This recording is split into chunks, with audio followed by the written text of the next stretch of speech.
All right, thank you so much there this morning on ITV. It's the program, Wednesday's edition with Evans Unopege. Well, Edo State election that we had some few minutes ago, climaxes tomorrow, talking about the swearing in of the Edo State governor-elect and also the Edo State governor, Mr. Godwin Nogegase Obaseki. And you will recall that it's on the 12th of November 2016 that he was sworn in for the first term.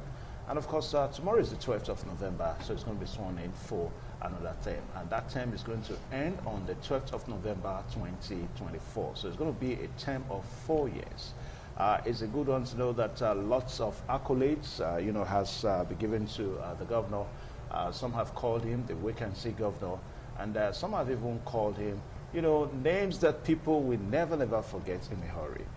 Judging by different things that he has done, talking about the infrastructural development that is on site, readily seen by all and sundry in the states, particularly the Ekewa Road project, which is ongoing, and also the electrification of the Azura Power Project, which is also a reality. As we speak now, the stadium, the Samuel Ogbemudia Stadium, is being littered up by the power supply from the Azura Power Supply. So all these are issues that people will never forget the governor Obaseki for.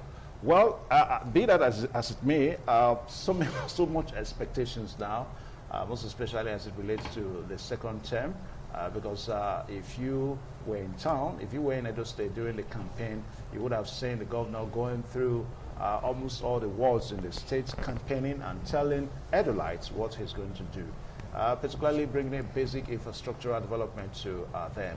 And one thing stands clear: the provision and the introduction of the Edo State Health Commission, Edo State Health Insurance Commission, is one great plus that people cannot forget in a hurry, because the issue of health delivery in the state became very worrisome. So the Edo State governor had to quickly introduce that. Well, to look at the governor first term in office and also expectations in the second term, we are so privileged to have a very robust panelist this morning. And of course, the privilege to introduce Mr. Efe Igbenovia. He's a political analyst and also a public affairs analyst. Mr. Efe, welcome to this program this morning on ITV. Thank you very much for having me, and good morning, viewers at home. All right, we also have my big brother friend, Mr. Frank Ehiosu, who is also a political analyst and also a public analyst, a public affairs analyst too. Gentlemen, you're welcome to this program this morning on ITV. Very pleasure. All right. Now, gentlemen, as we also have Barrister Edward Evanta. He's backstage, so we're going to be bringing him soon so that he can also bear his mind on some of the issues that we're going to be talking about this morning. So, Barrister Evanta, good morning to you. I know you are there watching. All right, gentlemen. Now, can we have an insight into the first term of Governor Godwin Obaseki that ends tomorrow? If the first term ends tomorrow, and of course another term begins tomorrow. I'll start with Mr. Efe Igbenovia. Okay, I think he has had a very superlative administration. Fantastic in every sector that he has touched. If you look at education, health, job creation, sports, he has been able to touch every aspect. Let us take education, for instance. The foundation of continuity. Children are the foundation of continuity. Whatever you are going to build or develop, if you don't lay a very solid foundation, then you have already missed the mark. So what the governor decided to do was to ensure that a basic education is set for our children. So that whatever he's building now, you talked about the Osiomon power plants and the NHIS and what have you. If you do not have a solid foundation in terms of basic education for the children to grow into all of these, then it would have been a big mistake. So what he decided to do is to ensure that the foundation is solid and right by introducing the Edo Best program. Yeah. So the Edo Best program is basically training and retraining of teachers, because it's not just enough for you to have teachers. You must have teachers who are well equipped to teach this in this modern economy. So we have more than 12,000 teachers that have been trained. More than 11,000 tablets have been given to these teachers. such that teaching now comes very convenient and easy. So you don't need to go home and start writing lesson notes any longer. You have your tablet, your lesson note is uploaded in your tablet and is upgraded when necessary. Okay. Okay. So the education aspect has been taken care of.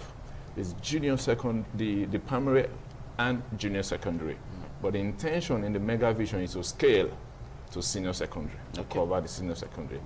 Just look at the power. If you are going to build a modern economy, it must run 24 hours on power. If it's not running, then there's a problem. And that is a challenge that we have been having in the nation generally. And we have been advocating that power should be removed from the exclusive list and taken to the concurrent list so that states can be able to develop their independent power plant and supply power to homes and to offices. Beautiful. So Obaseki has been able to do that by bringing the Siomo power plant, which is a 55 megawatt power plant. But the goal is 555 megawatts. We're starting with 55 megawatts. Okay. So now, wonderful first thing. All right. Now, Mr. Frankie here. So he started with education, the Edo-Best, project. Now, critics, somehow expressed their reservations against that, project. They say that it has outlived its time, that it does not conform with present-day reality in terms of education. And as a matter of fact, they are even saying that this second term, he shouldn't continue with Edo-Best, education project. I don't know what your findings are on that. If I were to respond to that, I would say I'm shocked, first of all. Maybe because I've not quite perused all the media outlets by which information is disseminated to get such detail. Yeah. Because in governance, every policy of government usually is subject to criticism. In fact, you must criticize. There could be opposing views. But on this educational policy, I think what puts a stamp on it is the fact that the organization, the NUT, it was on live TV when they gave him an award some months back, not too long ago. If Edo-Best were not functional, GEO will not have been selected as the best governor as it pertains to such impact on education. So if those with the competence to assess development in that sphere, those who have direct access, who deal with the kids, who teach them, make their judgment to say that you are the best, that speaks to whatever it is critics from the other side or wherever have about that platform. So saying that Edo-Best is out of date is out of date itself. The iteration of that concept is antiquated. Okay. Because Edo-Best is relevant, and like you affirmed a while ago, there's room for updates. It's a prospect that is dynamic, such that as things change, as learning methods change or strategies improve, the system is dynamic enough to accommodate it. That's why it's something that is here to stay. And that's the truth. All right, so from your point of view, he should continue with the Edo-Best of course, policy. And relevant reforms on and on to improve upon it. Okay. Let me just add to what he just said. Look, I think people who criticize the policy, they are not being fair to the governor and the government. Because this is a policy that you have states from other parts of this country come to understudy the policy. Yeah. Lagos has understudied. Akwa Ibom has understudied. Rivers has understudied. Cross River has understudied. Even outside the country, Rwanda has come to understudy. Sierra Leone has come to understudy. India was on its way before the COVID-19 struck. Finland has come to understudy. So this is one of the best educational policy programs that has been put in place in a long while in this country. So, and it has become a reference point for all other education. Okay. Now, let's look at all sectors generally. We've talked about education, and we also, I talked about, you talked about the Osioma, and of course, I mentioned the health care insurance, policy, of which he has established the Insurance Commission. A very good one for that matter. Now, let's look at the first 4 years. Which area, in all sectors, can we really say that that lacks the governor's attention, so that we can begin to draw his attention, as we look at the next 4 years? I'll start with Mr. Efe. For me, I think I will easily just go to the beautification of Edo State. The The environment. Okay. We have to be very prompt in waste disposal. I think that hasn't been so in a while now. You see waste littered everywhere, and you see areas that were once beautiful are left unkept. So I believe This is like, for the sake of emphasis. for instance, the 5 Junction. If you look at 5 Junction, you see that roundabout, another place where all beautified with flowers and everything, but they've been overtaken by weeds. So Airport Road, some areas, Airport Road, particularly at Ihama Junction, also been overtaken by weeds. Boundary Junction as well, also been overtaken by weeds. So I believe he will look into it in the second tenure to ensure that those places remain green and clean. It's very important for state to remain clean and clean. And he also made mention of it in his mega vision, that he will scale up in terms of beautification and waste disposal. Okay. Now, the mega campaign vision, was something that the governor talked about, and of course, his party, the People's Democratic Party, they canvassed the nook and crannies of the wards in the state to let Edo people know about the mega agenda that's making Edo State great again. And of course, in that mega manifesto, we have series of programs, infrastructural developments, and all that. If we are to set agenda, where do we think the governor should start from, Frankie Hiosu? If you permit me to go back to the earlier question that you put forth concerning performance in the first administration. Yeah. But if you recall, you didn't give me room to throw light on it apart from reference to the educational sector that he had expressed quite. So to say, before I come to it, I think the first 4 years, he even highlighted it in the Mega Manifesto in very clear terms, that his administration had 6 major planes upon which policies and stuff were built. And the first was economic reforms. The second was infrastructural development. I think the third was institutional reforms. Equally mentioned, the fourth one was revenue social, generation. Social welfare enhancement. Yeah. The fifth one was environmental sustainability. And I think the sixth one was arts, culture, and tourism. Arts, culture, and tourism. So those are the 6 planes upon which all the wonderful ideas we wanted to bring forth to better Edo State were built. Now, explaining his performance on those planes is vital in my opinion. If, for example, we didn't talk about job creation. Yeah. One of the core promises he made in his first term was I was going to create 200,000 jobs.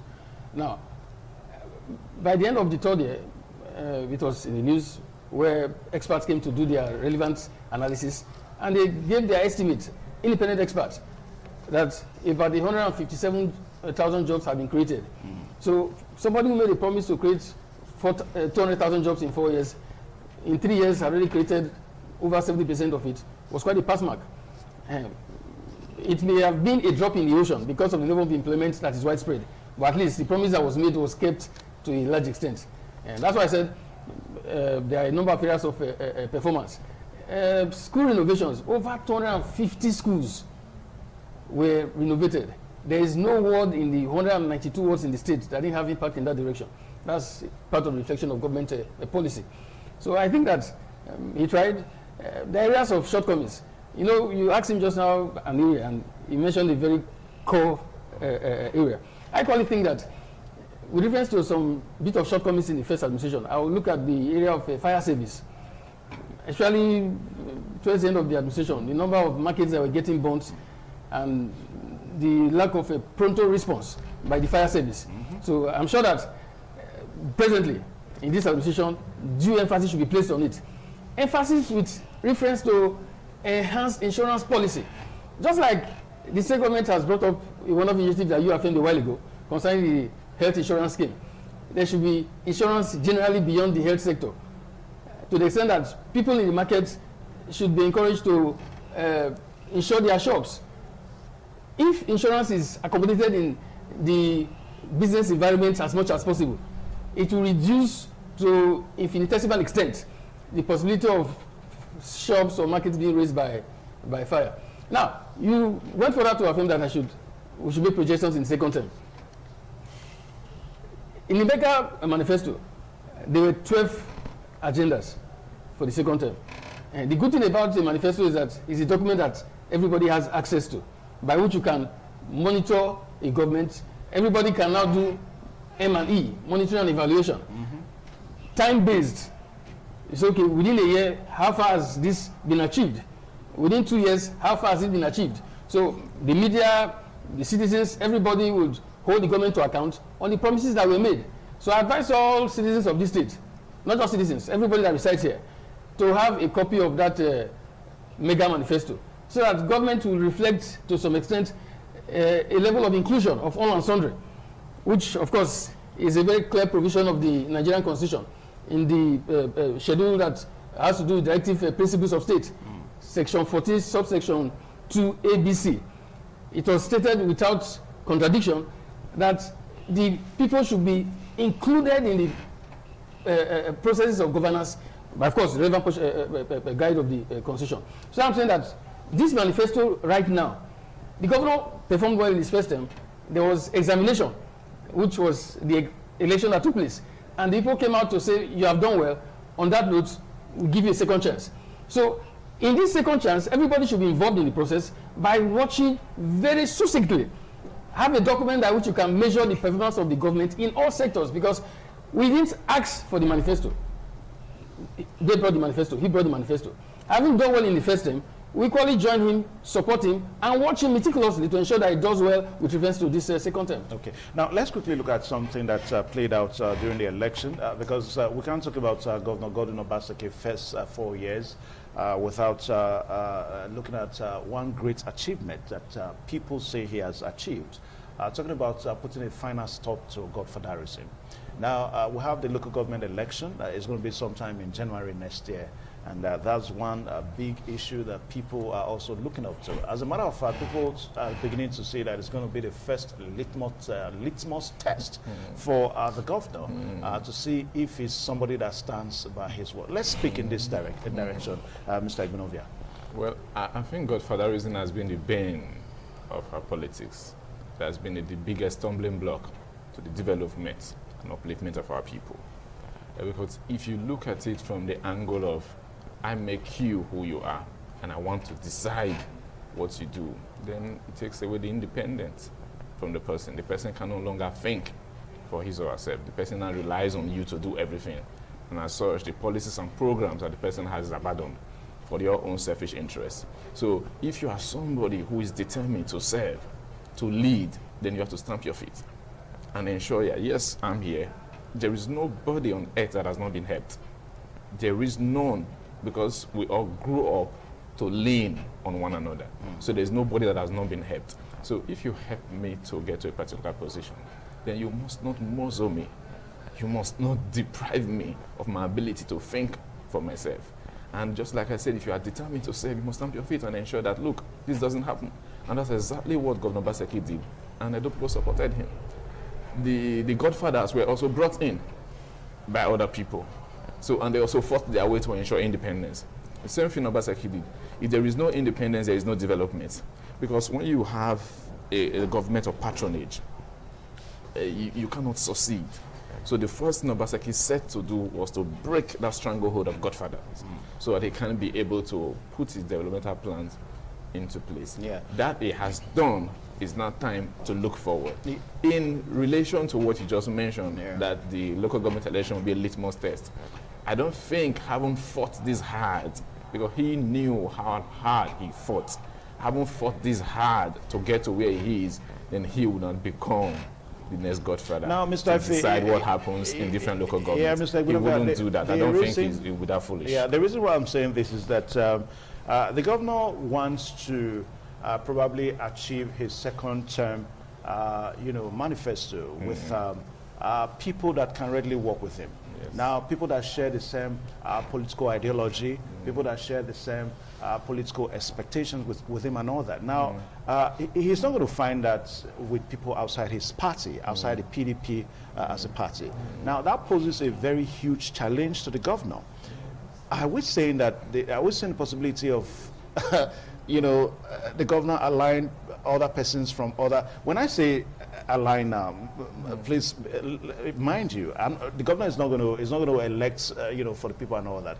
But somehow, being the leader of the political party of the PDP, don't you think is going to have a kind of an influence, into those that will carry cards in the local government election? He won't have an influence. Let me tell you why. Local government election is local.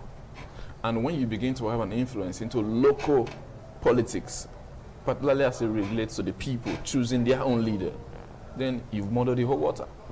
You've even started destroying the process that you intend to build.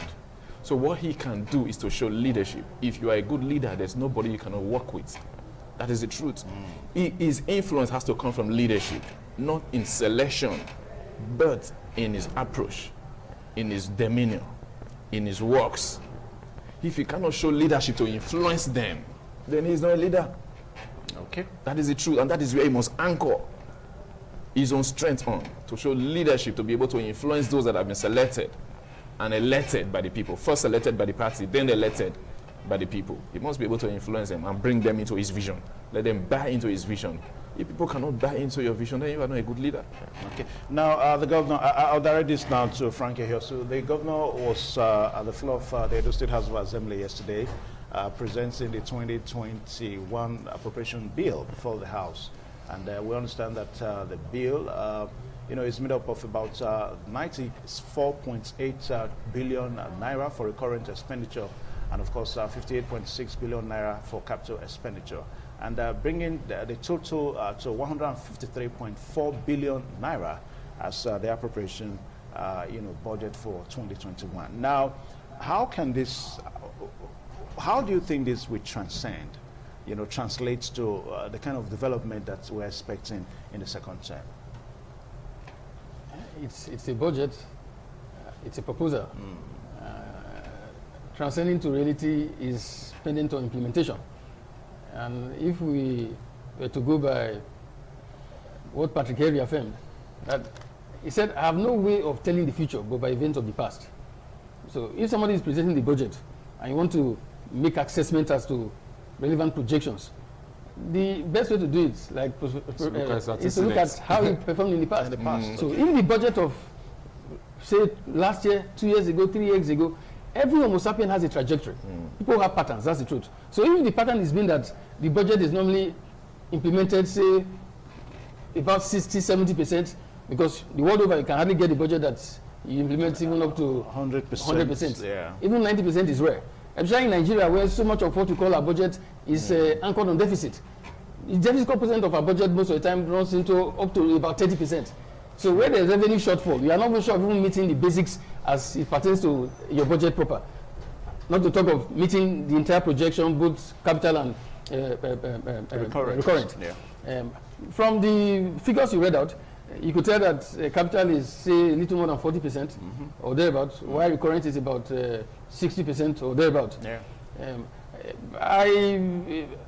I wouldn't be very elated personally, because we normally affirm that we need so much of infrastructural investment in this country to take us to where we ought to be. But of course, it's an improvement. There were times when capital projects in the budget or capital expenditure were as low as about 20% or even less. Absolutely. So we are moving on, but not where we ought to be yet. We are hoping that we get to a time where recurrent will be less than 40%, while capital is about 60 or more percent, because it's capital that the bulk of the citizen benefits from. The recurrent pertains to quite a few. Those are capital possibly within the civil service and the administration of governance as it applies. So I think going by the past, I'm sure to do quite well. Okay. The House of Assembly is there to monitor. There are relevant committees to play the role of oversight. I think that there's something I like about the current governor. He to a large extent appreciates the fundamentals of democracy, in the sense as an individual is not quite imposing. Montesquieu propounded the theory of separation of powers well over 200 years ago, and the logic was that the arms of government will be independent of each other, but interrelated, or as in work hand in glove, in as much as they're independent of each other. So that there will be checks and balances. And the legislature is most vital in that projection, because they are the ones that will ensure that the laws that they made are complied with. So I'm sure that the House of Assembly has relevant committees to ensure oversight is done for due compliance with the budget as it's put forth. Now, Mr. Igbinove, you also want to speak on this? Well, Mr. Obaseki, as a former investment banker and as a master of prudence, you expect him to diligently do justice to this budget. Like he rightly said, it was worse than this before in comparison of the capital and the recurrent, but it's getting better. And if you look at his antecedents, what he did with the budget in his first tenure, just take the pension, for instance. He paid 4.5 billion naira backlog of pension from 1996 to 2016. Then he paid 25.3 billion of pension from 2016 to 2020. 0 pensioners are owed. So that speaks volume of his management. The gratuity that goes with pension, we didn't see much of that. But that is also being worked on. Yeah. It's a process. Yeah, Yes, it's a process because yeah, you have this thing that's been lingering since 1996. And he cleared all the backlog despite the limited resources. And he paid pensioners up to date. The reason why I'm saying this, most So of the pensioners, why I brought that in is just to give you an idea of, rather than the pension. Don't you think so? No, but it has to be one after the other. People were not even receiving pension before, not to talk of gratuity. They haven't paid in batches. Yes. It's just that it is scheduled. Yes, it's scheduled. It's quite a backlog. So when it gets to your turn, you get. The gratuity is being paid in batches, it's just a schedule. So, but you have to first be satisfied that, okay, we have crossed this hurdle. Now we have now moved to the second hurdle. And this is being done. So this is just to give you an idea of how good he is as a manager of resources.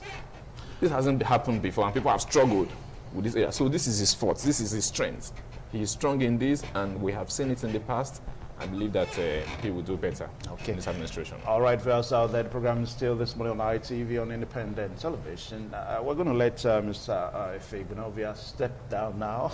He's not stepped down as the president. Thank you very much for having me. But he's going to be much more busy with the governor later on as they make preparation for the festival, talking about the inauguration that comes up tomorrow. So, Mr. Igbinove, thank you so much thank you for having me. Joining us on this program. Thank you for having me. Well, we'll take a short pause Thank now. you, sir. Wonderful.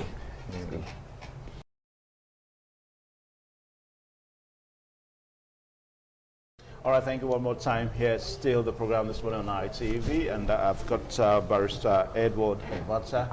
Andrew Evata. Now, if you remember during the election, he was a formidable member of the campaign organization, talking about the PDP Campaign Council in Edo State. So the election has since been won now by the governor, who is also the governor-elect, Governor Godwin Obaseki. Barrister Andrew, welcome to this program this morning on ITV. Thank you for having me, and good morning to our viewers at home. All right. Now, we're going to start with the Alaudao Summit that comes up tomorrow. Incidentally, it's also the same day that the governor is going to be sworn in for another term of 4 years. So let's look at the Alaudao Metra, pari passu Governor Obaseki'S second term in office. Yeah, thank you so much. I think effectively it begins today because we'll be having the Edo Youth Summit. Okay. And it allows the governor to have an interaction with the people. And because we have a pandemic that has thrown up a new normal, we'll be having as much as 300 participants who will be in the new festival hall. Then others, over 2,000 persons will join. I don't want you to commercialize. You are commercializing it now. You're supposed to be paying for all that. I'm just trying to tell you that it begins today with a youth summit. Yeah. And of course, tomorrow is inauguration, and we have other activities lined up so that you don't think I'm commercializing it. Yeah, but what do you think? What is Alaudao all about? I think it's an investment. It is an investment summit. And this is the 4th edition of that summit. Okay. And the idea is to drive government policies and program within the platform that you have private sector participants who will be interested to key in, because the idea of this government, we have a governor who is an investment banker. The idea of this government is not to give the state what it used to be known as a civil service state. It's to bring in private sector participation. And within the last 4 years, you've seen the impact it has had. We now have our power plant, of course, which has some element of private investment. We have our refinery, the first modular refinery to be put in place by state government, a subnational government in Nigeria. The results are there. across sectors, agricultural sector, is it health, is it education?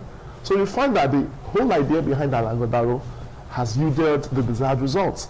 And the idea is that now that we have our inauguration, continuity, right? And this year you have far more persons coming. A whole lot of our people have come from the diaspora. And I can tell you that the dividends of this summit is visible and more will come. And the idea is not just to have the summit, but to have sustainable impact from it. And by the grace of God, the governor just presented the budget. And you can see a reflection of the promises that has been made. In the area of education, you find that 20.8 billion has been set aside for education. And human capital development, which of course has been a key element of the governor Obaseki'S government, has been given 6.1 billion. Not just human capital development, but the civil service reforms. You see what has been done in that area. It is not just for you to say you want to do something. People must see a visible appearance of what you are doing. Our public service, we've put in place an institute to train and retrain public servants. And the governor wants to professionalize our public service. He's bringing in professionals so that at the end of the day, Edo people who, of course, are the end beneficiaries will know that renewing Governor Obaseki'S mandate was a decision that they made for their own good and betterment. Okay, now let's talk about agriculture. Critics say that the governor in the last 4 years has really not performed well in the area of agriculture in terms of making subsidized, what's it called now, farming implements and all that's possible for farmers and all that. Now, as we glide towards the next 4 years, what is your take on this? I don't think it is true, because when we look at the investments that have been made in that sector, the governor, as an investment banker, was able to bring in a whole lot of funding. Of course, you know how much the World Bank has invested in oil palm production. These are not short-term projects, they are long-term programs, right? And you find that the farmers have benefited, unlike in the past when you talk of farming implements, and lack of it. This is one government that has been able to empower our local farmers. I tell you that before now, especially in the area of oil palm production, we've never really seen government, visible intervention. And I can tell you, like in my, local government, where I come from, and even where I'm, resident, a whole lot of farm hoods have sprung up. We now even have, a whole lot of these industries that produce, like the potato chips we eat in Benin. Most of the supermarkets have potato chips that are made here. So a whole lot of young persons have been engaged, and I assure you, within the next 4 years, all these interventions, of course, will be sustained. And I can tell you too that most of our roads, especially the rural roads, have not been very good. And that is one area that this governor has invested so much, infrastructure. And again, you don't talk of processing if you don't have power, right? So there's a way these things interconnect. Our power plant, of course, is already running. The production center has been there, 24 hours power. And we intend to scale up the Osioma power plants to the extent that private sector investors can leverage on this, because without power, the wheels of industry will not turn. And you cannot talk of agriculture without creating a nexus with power and infrastructure, especially roads. So those are areas that this governor has keyed into, and I assure you, within the next 4 years, we will see visible improvement in all these areas. All right. Now, Mr. Franke here soon. Now that we are talking about agriculture, let's look at one other area in Edo State agriculture that we cannot forget in a hurry. Talking about the preservative mechanisms on ground. Now, if you go to somewhere like Ubiaja, there is a rice silos there, that people say has been lying fallow for decades. And of course, so many other ought to be preservative, mechanisms that are not functional. And this is a great, it doesn't mean well for agriculture in the state. I think the governor should look into this. Here I've filmed just now, it's a work in progress. A step in the right direction has been taken, and more steps will follow. You don't change the world in a day. Sure. In the past 2 or 3 years now, I've been eating rice, not Nigerian rice. On a number of occasions, I got access to people giving me rice, as in the bag of rice is from Fuga or from one local to the other. I'm sure where it's from Edo State. Now that's an offshoot of this agricultural reform that the government has embarked upon. So you can't have everything concluded in a jiffy. It's in progress, it's ongoing.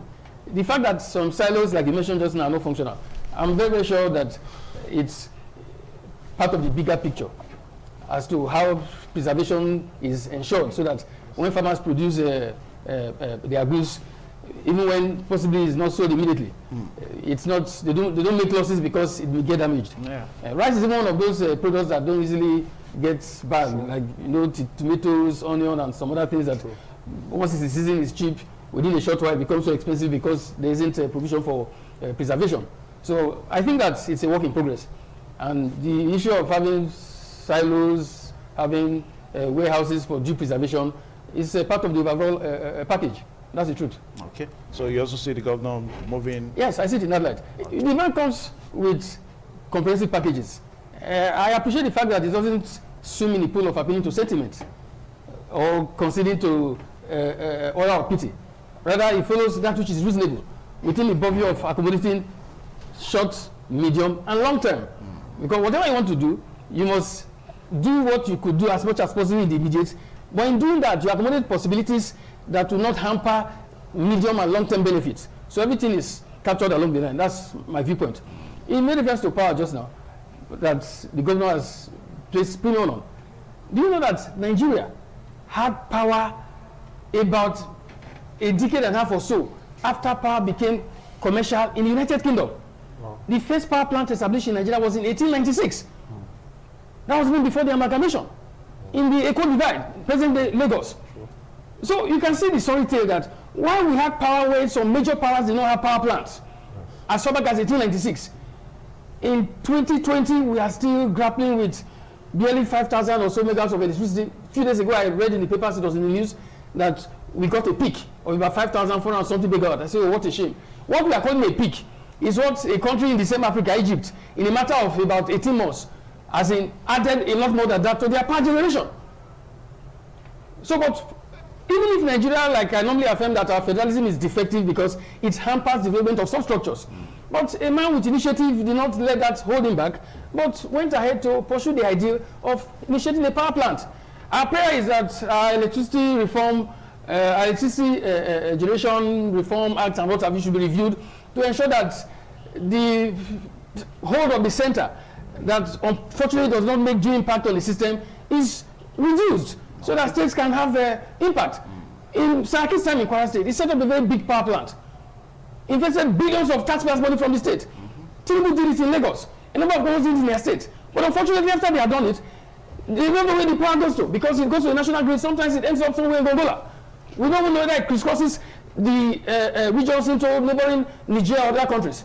So there needs to be holistic review to ensure that some of these good policies that state governors like we have in Edo State is pursuing is enjoyed by the citizens that elected him to do such for them. Okay. Now, Barrister Andrew, let's talk about manpower development now. Yes. When Governor Godwin Obaseki came in 2016, he did say that the issue of manpower development is going to be crucial. It's going to be one of his cardinal focal points. As a matter of fact, it's one of the reasons why people still say that he promised giving 200,000 jobs.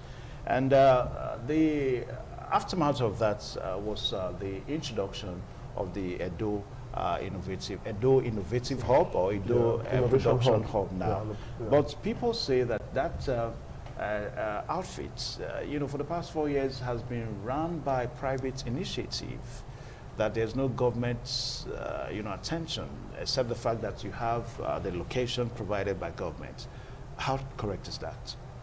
I think it's because over the years we are still used to these social jobs, like public service jobs, right? So when somebody says, I want to create jobs, the first thing that comes to your mind, you think of the public service, you think of the civil service, you think of maybe security bodies like the police. I mean, the federal government has that sole responsibility. But this is one governor that for the first time has opened up the private sector, right? You create infrastructure as a state government. You ensure that, of course, security will be taken very seriously within the next 4 years. You ensure that there's law and order. And that attracts private sector investments. And again, this is one governor that has been able to encourage private sector participation in government developmental projects. I mentioned the Osumo power plant. There's a private sector involvement in that project. Because even as a state government, we are going to, of course, we are paying for power. But this is not just power you are paying for, but you are paying for power that is regular, 24 hours power, right? You look at the production center. Creating jobs, you have created a platform for young people who are interested in doing certain things that are skills driven, because you talked about power development. That is the idea behind the innovation hub. Yeah. We have a whole lot of people with ideas, but they don't know how to go about what they want to do. They don't know where to work. They don't know how to go about it. A whole lot of young people have been able to set up their businesses. That is the idea behind the Edo jobs, right? To help people to think out of the box.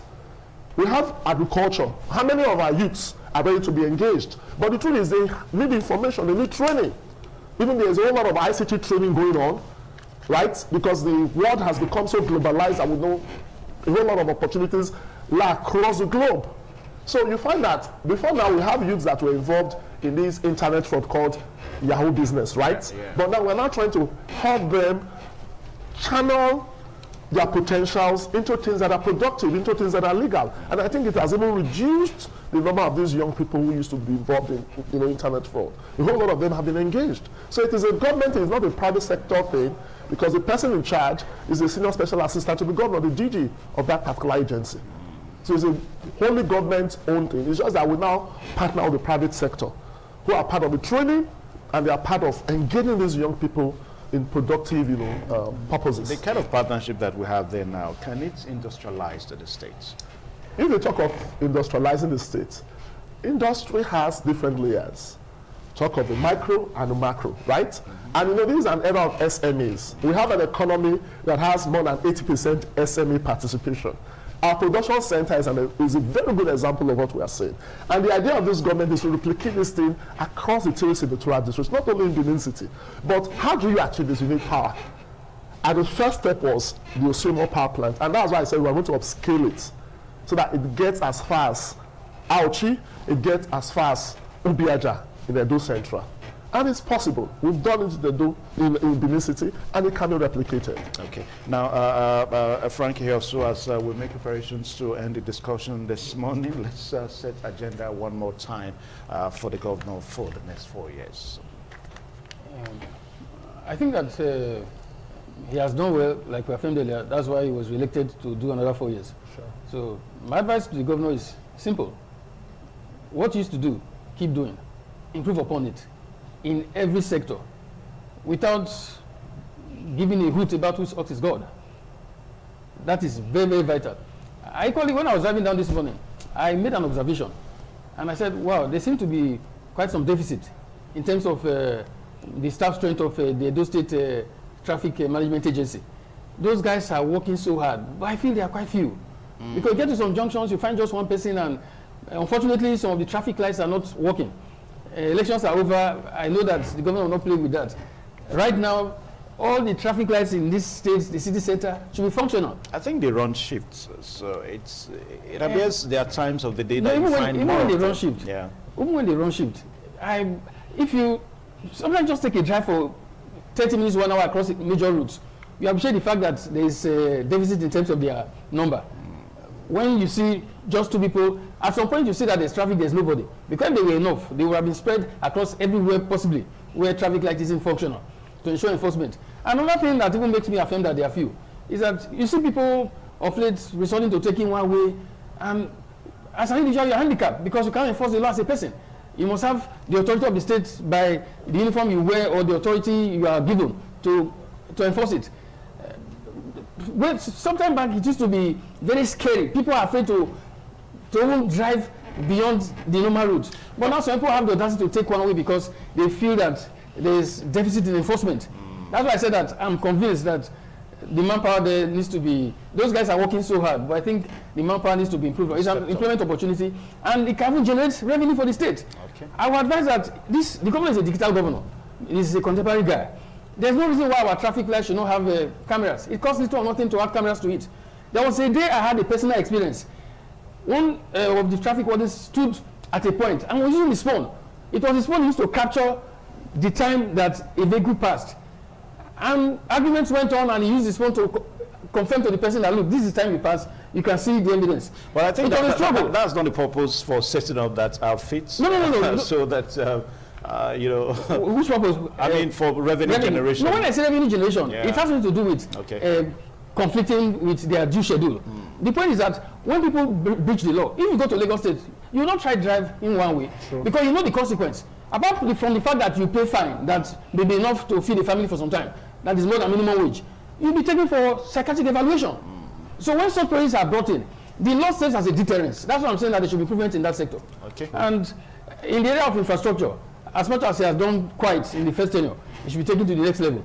Premium placed on infrastructure that is directed towards enhancing production and supply of goods and services, so that the value chain is improved upon. Yeah. Because you can build a road that leads to a village, there's something wrong with it. But there are roads you can build to certain places that, because that road is there to make goods and services to reach all and sundry, and things get better for people. There's enhanced participation in the value chain. People will now make money because of such a infrastructural development. All right, Barrister, quickly, agenda setting, second term. Yeah, I think the governor's speech yesterday was a pre-inauguration speech. I mean, the budget presentation, speech. Yeah. And of course, when you look at the structure of the budget, 94.8 was given to recurrent, which of course is part of our civil service reforms, human capital development, and youth empowerment especially. Because we find that this EndSARS protest was an upshot or an offshoot of the feelings of the youth that a whole lot of them have not been engaged, but that is what this government intends to do. And today's Youth Summit will afford him that opportunity. There's going to be a fireside chat modeled on the type that President Franklin Delano Roosevelt had, during his years in power. But basically, it is for the government to provide a welfare package for the people. Yeah, and that is the essence of government. Yeah, but for the governor that won on the basis of on the campaign basis of industrializing the state, one would have thought that the capital expenditure should be more. I mean, in next year's budget. But you know one thing, when you talk of recurrence, it has an element of human capital development, because you talk of civil service reforms, how to engage the youth effectively in a manner that there's a whole lot. Even this Edo Innovation Hub, I did mention that 6.1 billion was set aside for human capital development, of course, which will be inclusive of programs for youths. The capital expenditure is 58.6 billion, which, I mean, it's a very big improvement from last year's budget. Because when you look at the percentage, increase, we have a percentage increase of 9.7%, which is a whole lot. All right, that's compared to time. what That's other the time we permit to budgeted. take now on the program this morning on ITV. The inauguration comes up tomorrow, inaugurating the Edo State Governor, swearing in the Edo State Governor, the governor-elect for a second term that is going to elapse, that is going to end November 12, 2024. That's going to be 4 years from now. So we say very big congratulations to the governor one more time. I cited the governor a few days ago, actually sweeping some major streets. I was thinking about I was just the governor sweeping. Leadership by example. I think that's a good one. That's leadership by example. So we say thumbs up for our Governor Godwin Obaseki, as he's sworn in for a second term of 4 years that is going to be tomorrow. My name is Evan Zunohoge. Very big thank you to my panelists for finding time to come on the program today. Barrister, thanks. Thank you for having me. Frank, also thank you so much. Well, same here.